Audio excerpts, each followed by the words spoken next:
Agil hoda. What I hope not.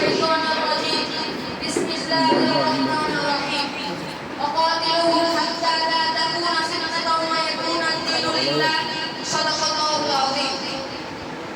الحمد لله সমস্ত সেই মহান আল্লাহ তাবারক ওয়া তাআলা শহীদের বাড়ি যিনি এই পরাধীন ভারতকে অত্যাচারী জালেমদের শাসকের হাত থেকে ছিনিয়ে নিয়ে স্বাধীন করে আমাদের হাতে তুলে দিয়েছে অনন্তর লক্ষ কোটি দরুদ ও সালাম প্রেরণ করি বিশ্বনবী হযরত মুহাম্মদ সাল্লাল্লাহু আলাইহি ওয়াসাল্লামের প্রতি অথবা জানাই সমস্ত জাতি ধর্ম বর্ণ নির্বিশেষে সকলের প্রতি আন্তরিক ভালোবাসা শুভেচ্ছা ও শ্রদ্ধা আমরা সকলে জানি আজ থেকে প্রায় 80 বছর পূর্বে এই ভারতবর্ষ ছিল অত্যাচারী জালেম ইংরেজ শাসকের অধীনে ইস্ট ইন্ডিয়া কোম্পানি ইস্যু করে ব্যবসা করার অনুমতি নিয়ে ভারতবর্ষে প্রবেশ করেছিল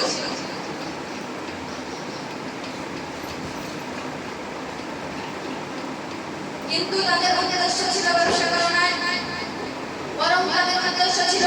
এই ভারতবর্ষের মান ধন দৌলত টাকা পয়সা শোষণ করে লুণ্ঠন করে নিজেদের দেশে নিয়ে যাওয়া তারা নিজের উদ্দেশ্য ছিল বসবাস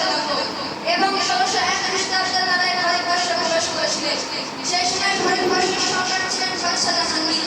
বাদশাহ তাদের মনের মনোভাবকে বুঝতে না পেরে তাদেরকে অনুমতি দিয়েছিলেন এবং তাদের প্রতি সুন্দর রেখে 500 বর্গমিটার জমি এক একটি ইংরেজদের অনুমতি নষ্ট করেছিলেন কিন্তু তারা যে বেঈমান বিশ্বাসঘাতক মনোভাব ছিল বাদশাহ জানতেন না তারা ভারতবর্ষকে কব্জা করতে আরম্ভ করে দিল এবং 1717 খ্রিস্টাব্দে তারা মাইসোর নামক জায়গাকে আয়ত্ত করে নিল এবং 1740 এবং 1757 খ্রিস্টাব্দে 23 জুন পলাশীর যুদ্ধে নবাব সিরাজউদ্দৌলাকে পরাজয় করে সাম্রাজ্যবাদী ব্রিটিশ অধিক শক্তির অধিকারী হয়ে ওঠে এইভাবে তারা ভারতবর্ষকে আপন অধীন করে নিল তারা ভারতবর্ষ থেকে মান ধন দৌলত টাকা পয়সা শোষণ করে লুণ্ঠন করে নিজেদের দেশে নিয়ে যেতে শুরু করলো তারা ভারতবর্ষের মান ধন দৌলত টাকা পয়সা শোষণ করে লুণ্ঠন করে তারা ক্ষান্ত হয়নি বরং তারা ভারতবর্ষের মানুষের প্রতি অন্যায় অত্যাচার শুরু করেছিল তারা এই ঘোষণা করেছিল ভারতবর্ষের মানুষের জন্মগত হিসেবে ভারতীয় তাই আইন কানুন নিয়ম নীতি কৃষ্টি কাজ হিসেবে হবে ব্রিটিশ আর আজ থেকে কোনো ভারতীয়কে ধর্মীয় স্বাধীনতা দেওয়া হবে না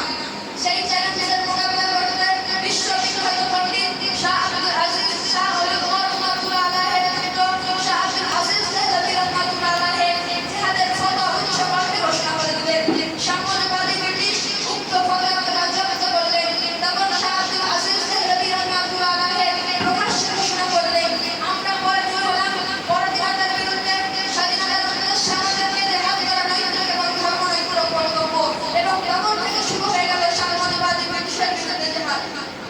তারা 1757 খ্রিস্টাব্দে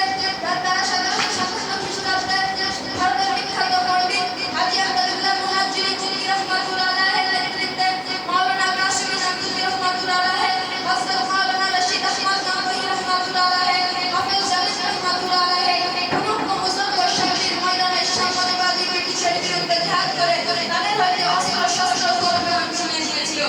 ওই জন্য ইস্ট ইন্ডিয়া কোম্পানি ঘোষণা করেছিল যে সমস্ত মুসলমানদের মাঝে টুপি পরনে আছে লম্বা জামা এবং মুখে দাড়ি এদেরকে ধরে ফাঁসি গলিতে ঝুলিয়ে দাও ওই সময় ব্রিটিশ প্রশাসন 200 মধ্যে 2 লক্ষ মুসলমান যাদের মাথায় টুপি পরনে আছে লম্বা জামা এবং মুখে দাড়ি এদেরকে ধরে ফাঁসি গলিতে ঝুলিয়ে দিয়েছিল ওর মধ্যে প্রায় 5000 আলেম ওলামা ছিলেন আর ওই সময় দিল্লি শহরে 500 আলেম ওলামাকে ফাঁসি গলিতে ঝুলিয়ে দিয়েছিল